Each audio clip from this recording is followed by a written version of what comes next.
senior. You guys lose 2 straight. You haven't done that all that much in the conference season. How do you go about kind of rallying the young guys and kind of rallying the troops and saying, hey, we got a crucial 4 games here to kind of fire home?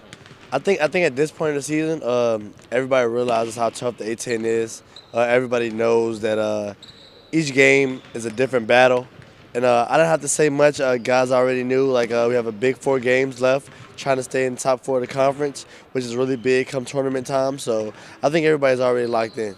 Is there a difference that you can feel at this point in the season now from your previous years here that makes you think, hey, we got a special group of guys?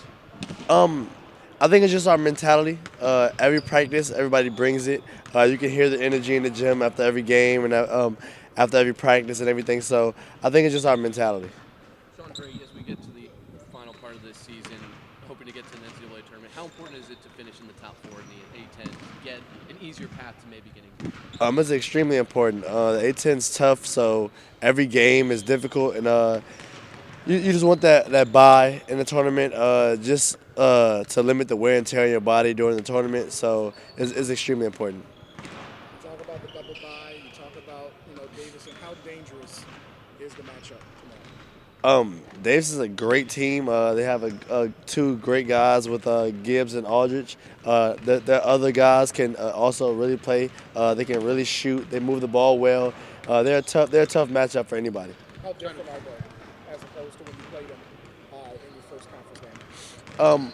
I think everybody has a little bit more experience. It's the end of the year. Everybody's clicking. They've been doing a good job. I think Gibbs had maybe like 30 a couple nights ago or something like that. So they're just a dangerous team.